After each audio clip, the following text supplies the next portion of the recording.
Welcome to Accountants Law Pod, where accounting professionals and law firms converge. Hosted by Linda Artisani, Sarah Prevost, and Stephen Libhart. This week on the podcast, we're going to discuss working with attorneys. What an odd topic for us to talk about.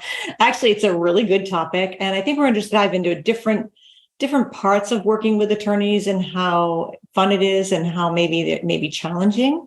So I'm going to ask Steve the first question, because I know he's worked with attorneys for pretty much his whole accounting career.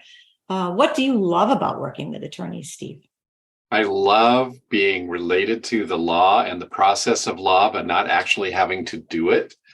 And I love being the calming voice to the attorneys and reassuring them with their numbers and what they mean. And, kind of focusing them on their business, having them take their attorney hat off and put on their business owner hat and making a difference for them. That's hugely rewarding for me, is to be able to help them run their business, because so many of them jump into being a lawyer and they're like, oops, I still have to run a business and do books. And so if we can make it easy and as painless as possible, that's a huge reward for me. I just love working with attorneys. What about you, Sarah? I know you've had, you still do. You have worked with attorneys and other industries. What do you think the difference is working with an attorney? Because that's all we do. What do you think the difference is working with an attorney and then working with maybe a decorator? Or like or really contractor. Spa or trades. Yeah. Even film. I have got a few producers in the mix. I will say there's very much like feeling. The biggest differentiator, in my opinion, is surrounding, of course, their fear of when they take their CLEs regarding trust accounting, trust maintenance, understanding client costs. I appreciate their knowledge of.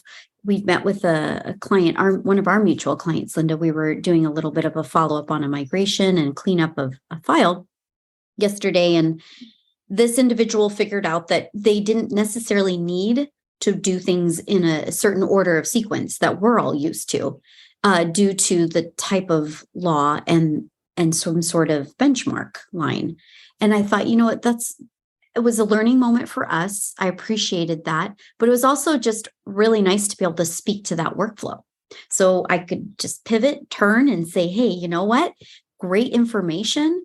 Wonderful. But if you get to X, Y, and Z, we need to do this. And it was an absolute yes. It wasn't a question of drilling back into why.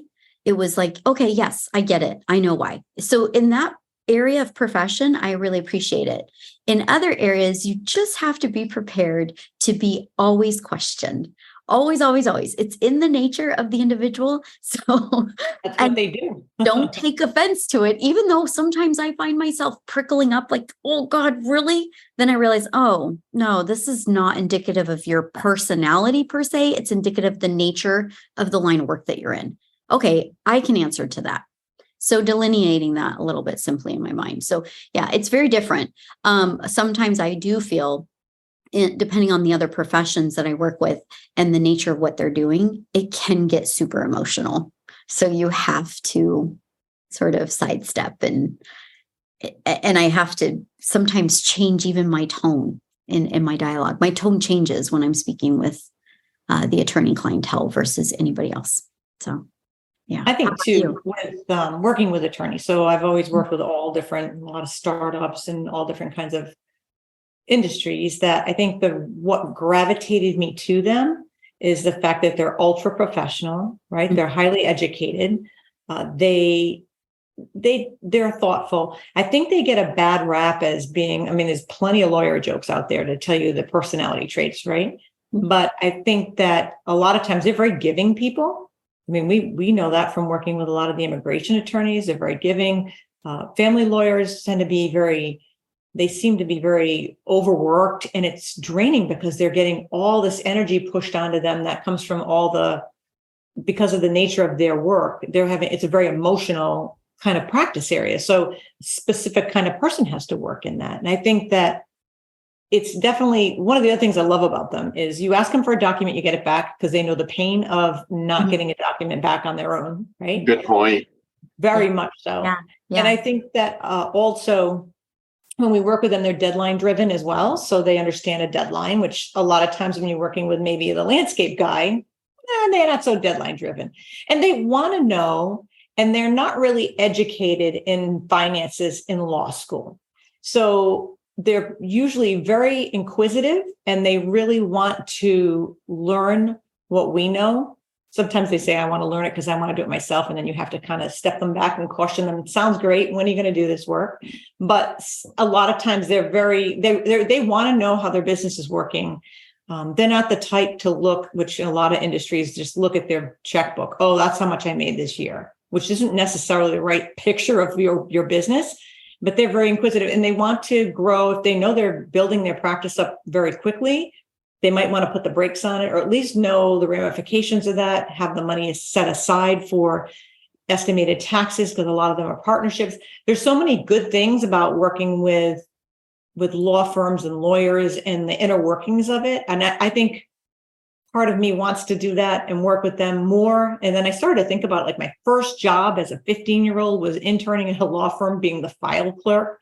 But I found all that fascinating. I could just see and read kind of the paperwork that I was filing away. And I think that that's what's drawn me to it. It kind of took a lot of years to get there, but it's definitely something that I think is really good to look at if that's the type of person you want to look at. Well, it's interesting that you bring that up because you just did a micro macro. You did a little bit of a micro on the practice area of different ways, right? And a macro in the high level.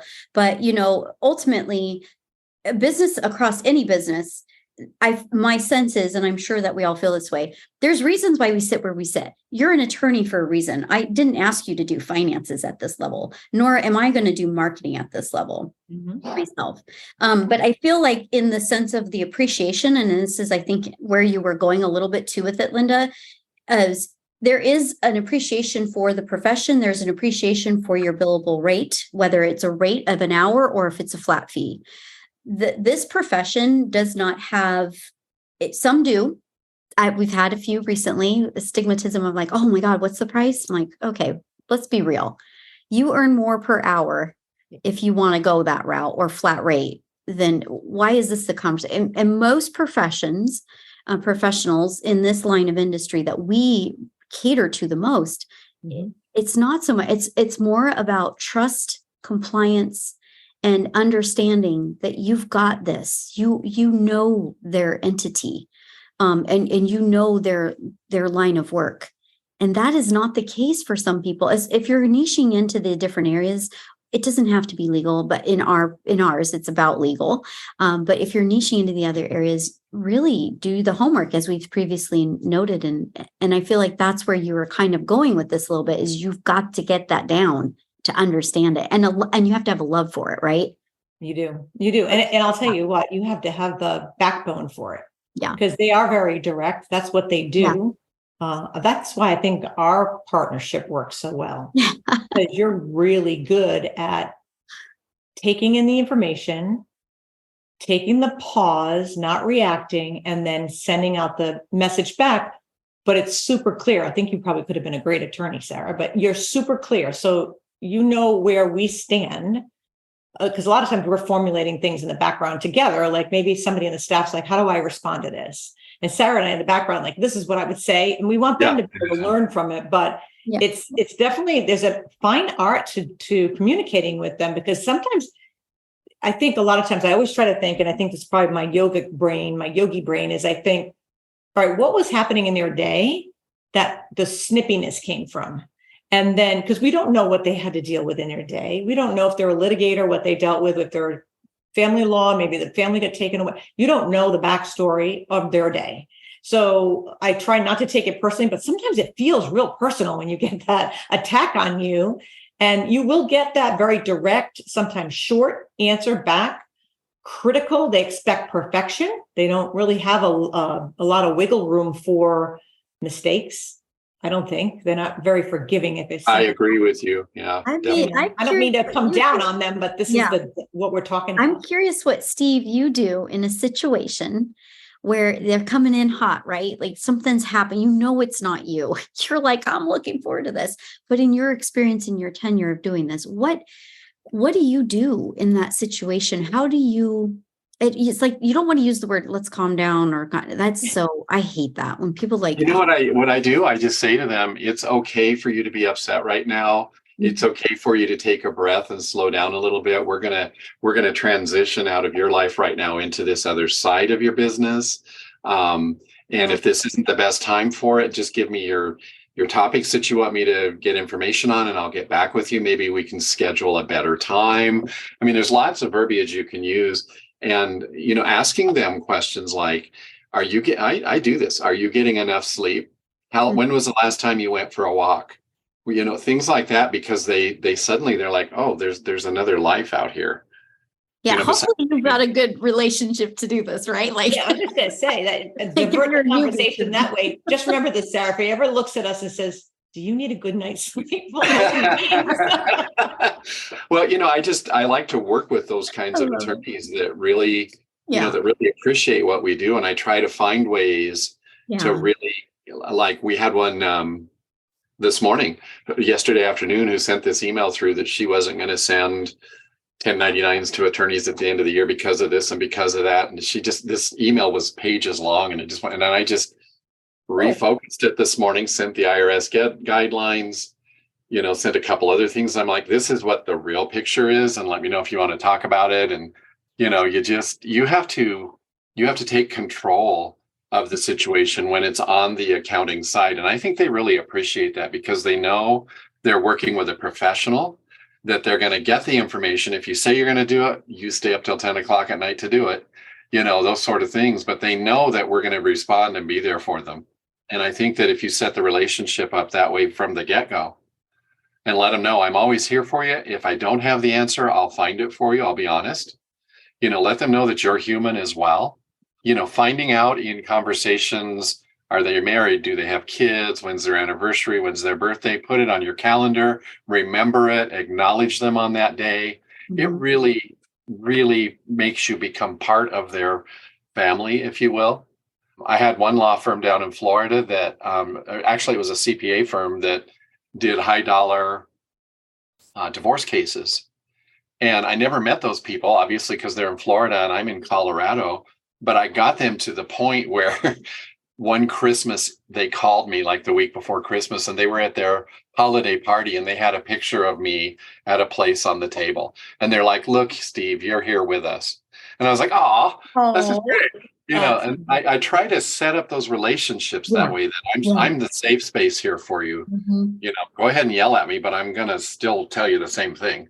Sometimes you need that. They need that like moment of, it's just like the big pop balloon, and then but it's not you, right? Or it's circumstantial, like something like literally, it was a circumstantial moment, and I could tell Linda wrote me and said, "Hey, I might need you in here because this person's hot to trot right now, and they're not happy, and they're prickly, and it's not the same person." Mm-hmm. So of course I came in, and whether I added value or not, which I think I did in some ways, but in other ways I might have just. I just like, because he was so upset, and then you popped in, and it was like, "Hi, Sarah." I'm like, yeah. But that's a good point. Knowing when to bring in your backup. Yeah. And also, what's real important here, I think, that just came to my mind, is to give yourself permission not to be walked all over. You're not the whipping post here. And if you're in one of those toxic relationships, like anything else in life with an attorney, don't be afraid to let go. Don't be afraid to cut bait if you have to. Yeah. Yeah. I had that with a client that I had before, Sarah, that's on my Artisani side. And she was a bully. She was an outright bully. And I remember one day I was like, I was ready to just cut the ties right there, because I was like, I can't do this anymore. Even though, I've had this relationship for a long time. And I sent the email to Sarah, and Sarah rewrote my answer. She sent my answer back and said, "Oh, no, you don't say you're sorry ever." And she went through this whole thing, which kind of leads us into where you're going when scaling new heights, where you're going to teach people how to do this. But you also help me reword it from a stronger stance, because I was becoming the whipping post, and since then the ladies please and thank you. And she still gets snippy once in a while. I don't know why. I think it's just her personality that I took personally, totally. But I think that the change by the words that I sent, it's never been the same relationship with her since. But also when we talk about working with attorneys, which is the topic, I'm thinking of the listener here. What advice would you give to someone that's considering working with an attorney or maybe walking down that niching road? What would you say to them, Sarah, that you might want to tell them up front that you maybe learned on the fly? Like, for example, emailing really quick. I have this habit of the email comes in, I answer it, boom, boom, boom. And I taught that person I'm going to be almost like a texting response. So if I don't do that, they get snippy. So Sarah kind of pulled me out of that. And you can use in Google Gmail really good. Send later. It's a great tip. Yeah. Yeah. So Sarah, what do you have for tips? Okay. I had a thought though, really quick, because how many times, and I'm just asking the two of you and our audience too, oftentimes what I hear, and I'll just use our profession that we're experts in right now is, oh my God, I totally hate working with attorneys. Oh, they're the worst. All the time. And I think that, and I'm like, oh, good. Thank you. Bring it on. Yeah. People ask us, why do you work with attorneys? How can you stand working with them? I'm like, they're the I don't get to ask anymore. They break their trust all the time, their trust bank account and their trust ledgers all the time. Oh, I don't, it's they not just the keep ask. coming back to you. Huh? Yeah, I don't get the ask. It's more of like just the statement, right? And I'm like, okay, that's fine. And then a couple times later, I'll get a question of like, well, how does it work? Well, what do you mean? How does it work? It's like every profession, but really in the end, this has been learned. I have taught myself this. This is self-taught. This is not something I woke up one day. I've always had a very strong personality. I used to be super introverted for so long, so quiet. And no one believes this about me, but I was really shy. And I remember a moment where I told myself, I will never shine if I don't stand out by myself, do myself. So, anyways, the best of us. I just heard an amazing blogger that I enjoy listening to. And she, what I want to call bamboozled, had been gaslit, all this stuff that happened to her over something similar. I was going to talk to you about, Linda, privately, but I was a little bit like, oh my gosh, well, I came out of this space, right? Kind of mid 30s, 40s. And I thought to myself, how in the hell did I allow myself to be in this position again? Oh no, I'm done. So I really kind of elevated internally this self-conversation of how I'm going to operate and how I'm going to show up. And what I find is it's not about me.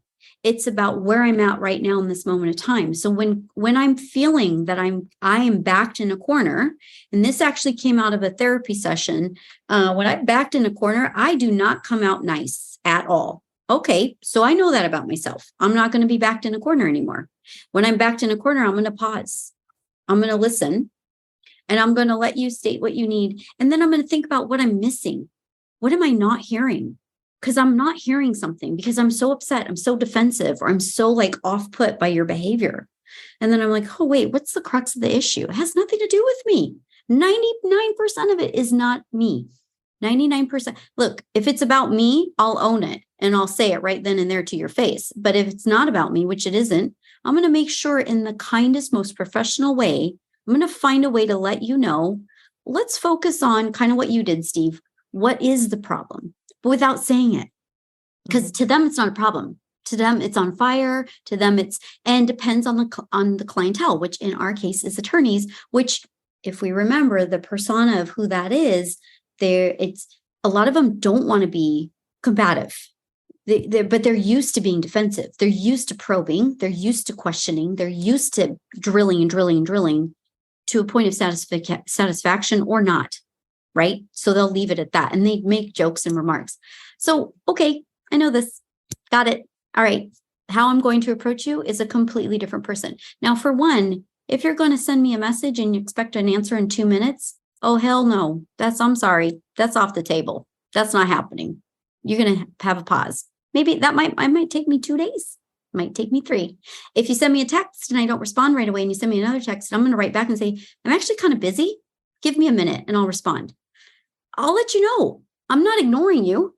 I'll communicate. I communicate. And when I don't communicate, that's when I apologize. That's when I say, I'm sincerely sorry. I have been dealing with X, Y, and Z. They don't need to know what it is exactly, just a high level, and move on. They aren't apologizing to us when they don't respond weeks on end. So I'm mirroring your behavior. If I get the same sort of lack of response from you, that's going to happen to you too. That goes back the other way. So it's that kind of, to me, I'm going to show up as me, but I'm also going to evaluate, and the psychology of that evaluation and what happens in my brain for me. That's just me. And that's what I was explaining to Linda when she was dealing with this constant and this expectation. Well, okay, where am I? I'm the professional in this. I own my space. I don't own your bad behavior. I didn't show up with your junk in the bag to tell me what's going to happen today. You could park it at the door and move on. And we'll just focus on what Steve said. It literally was about something my staff did. They didn't code one bill out of, I don't know how many thousands of bills that had come in. They didn't code it. They coded it to advance cost, but they didn't put the name, the matter in. So it got missed.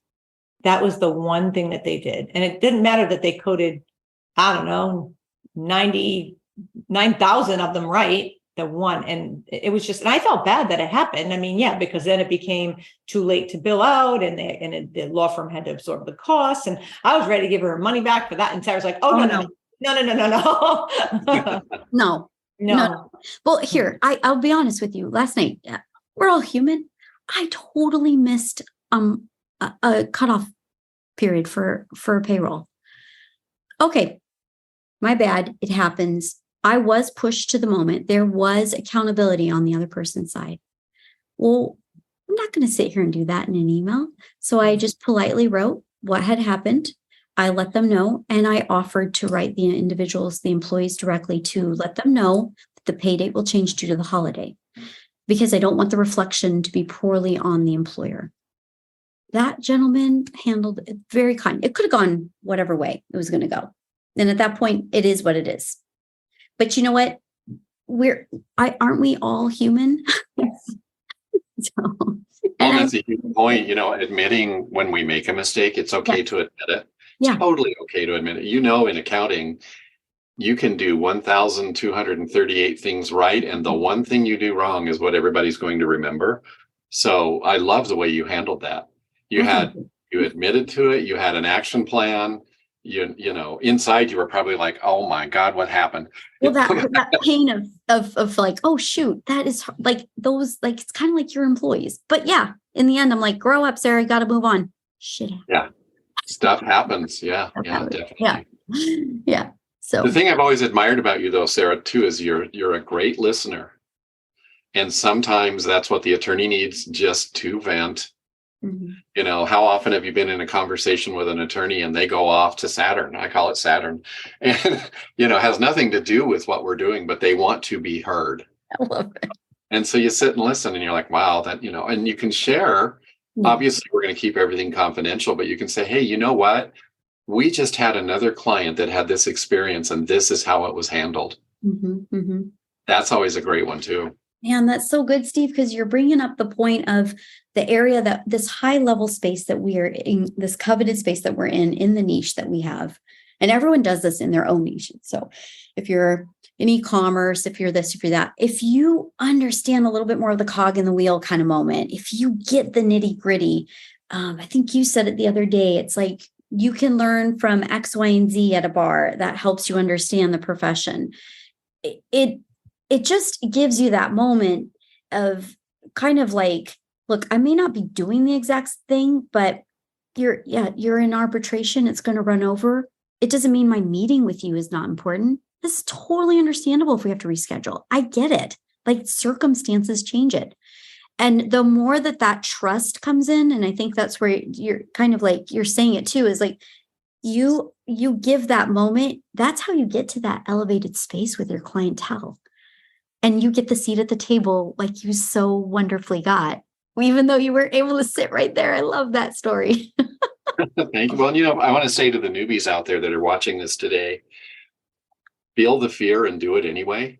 We were not born knowing how to do this work. Know that today, nowadays, above all times in history, remotely, you've got a cast of people out here who will help you. This podcast, the Law Lab, different things. Feel the fear and do it anyway. And don't be afraid to say to the attorney, I don't know. Yeah. I don't know. I will get back to you. That's okay.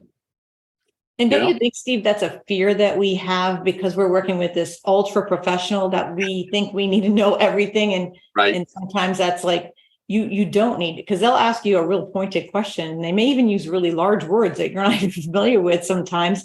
And don't be intimidated by that because you can ask them like, I don't understand exactly what you're asking. Because sometimes as much as they're so pointed in questioning and all the things that they do, they're not good at communicating sometimes when they come to emails to us. Like they don't tell us the backstory. They just put a response out there, a question, and then we're sitting there going, what the heck did they mean with this? So, or the pressure. Like, I need the reports yesterday. I'm sorry. Did I change your day of when reports are due? I recall it being on this day. Did something just light on fire? And I'm buying a house. Well, that could have been told to me a couple more weeks ago. Like, you know what I mean? It's just like this. Yeah. I need my financials done. Yeah. Well, and when you get that though, too, Linda, don't we find that we're like, okay, we have to be a little extra sensitive. Thank you for telling us. We'll make sure things are a little bit more on the up and up. On a quick. It's always the client, Sarah, that didn't give us what we needed to complete the reconciliations because we've been asking and asking and asking, and all of a sudden it's like, oh, I'm buying a house. And you're trying to dredge back 6 months of statements because they didn't give it to you. And so you're like, well, I'm missing these details, or this stuff is in the Ask My Accountant account because that's where you add a little humor. You sprinkle a little humor in there. Like, I don't remember being the roadrunner in this right now, but give me a minute and I'll help you out. Like, give me I like that. I like that. Like I think things like that. You have to diffuse, I feel like, a little bit because the intensity of it sometimes is like, I'm just like, okay, well, hold up now, respectfully. You didn't give me that chance. Like, give me the opportunity to meet the needs. And I understand it's, elevated, whatever it is that you need, but I forgot what I even wrote for you. Stuff happens. Stuff happens. Yeah. So working with attorneys is interesting. It's definitely challenging, which is why you want to go into working in this specialty area, because it's not one that's going to be automated away in the near future. I don't think, because of the complexity, it takes a lot of our human brain to figure out what happened when we're looking at some of this data and trying to correct it and fix it. So I think that that's a great reason why you'd want to work with the attorneys, besides the professionalism and they tend to be pretty good with record keeping. So, and they're very invested in their business. They want to know, those are the pluses. I think when I'm thinking is comparing it to other industries that I've worked with in the past, and they're really busy. So they don't have a lot of time. They're not bugging you. Have you ever had a client that bugged you all the time because they don't have a lot going on? This is the opposite. This is the flip side of it. Because attorneys are busy. They're usually good point. That's a really good point. Well, you know what, too, and I think Steve does this. Linda, you and I do this quite often. It's like, what's going on in your life? You don't want to spend too much on idle chit chat, but you kind of feather it into the conversation. Exactly. And then it becomes apparent. Like, and I think Steve does this really well. And I'm honored by this, is a note taking of like, oh, they like, he does, I don't know, Hermé, or they like pedicures, or they're talking about their horse, or you know what I mean? These small, subtle moments. So it might be a small gift that's random. Of course, we have to honor the gift giving. Well, let's use your horse example. You might be driving down the road on your day off and you see a field full of horses. Snap the picture, send it to that attorney. Was thinking of you. Hope you're having a great day. That will get you miles. Yep. Just being human. I think, Linda, what you're saying, the AI, all of these things, these tools, this magnitude of stuff that's coming at this rapid speed at this very moment, we're human beings. We always have an element of human interaction that we're going to have to manage. We're always going to have the human feeling and emotion, decision-making process. My children, this is happening, family, in-laws, whatever it is. I think in the end, it's a profession. It just happens to suit my personality. It suits Linda's and Steve's. It may suit yours. If you're listening, it may suit yours. So I think that if you're considering it, try it out. we always say, and I know when I was thinking about specializing, you pick three, you look at your list, pick three. Don't have to narrow yourself down to one, because, and if that doesn't even work and one floats to the top and you think it's the one, and then you're like halfway through going, this isn't working, is not really going to hurt you too badly if you switch. I mean, you'll find though, the one that really resonates with you will float to the top, and the one that's most rewarding. And I can tell you the benefits of working in one industry or one specialization is just, there's an abundance of benefits, because now you train your staff on maybe your workflow, your particular software. You can learn about that industry to the micro level, which is the things that we get to do that you don't do as a generalist. You don't have time. And, that's the benefit of really niching down your firm and specializing. So I think it's a wonderful thing. Best decision I ever made in my career. Absolutely. There's no other way. Years coming up. Yeah, 100%. Well, Steve, this was a good conversation. Sarah, we're going to let Steve take us away on this show. So take it away, Steve. Well, thank you. We certainly hope you all enjoyed it today. And if you'd like to subscribe to the podcast and our YouTube channel, you can just search in the Accountants Law Pod or follow the links in the show notes. If you have questions, topic requests, or great suggestions, you can email us at info@accountantslawpod.com. or send us a message through our website, www.accountantslawpod.com. If you want to join us in the Accountants Law Lab, visit our website at www.accountantslawlab.com to sign up. It's a great weekly meeting. You'll love it. Oh my God. Please be sure to look us up for Accountants Law Pod updates, and follow us on Instagram at the Accountants Law Pod. And we didn't say pad. We said pod. No, we said pod. Yay. I almost stumbled over it today. I love it. Well, and we just had a really good, in the Law Lab, we just had a really good conversation. It was a very good app demonstration that's relevant to what we need to do. And so I thought, and Steve enjoyed it before you got back, Linda. Steve was like, this was awesome. So it was great. Well, we as you know, we use that platform and we just love it. So it was so nice to have him as a guest. And if you join the Law Lab, you'll get to learn a lot deeper watch the recording. Yeah. The things that we're talking about. Exactly. More of a deeper knowledge for sure. Well, thanks everybody. This has been fun. Thank you. We'll see you all next time. Bye-bye. Bye-bye.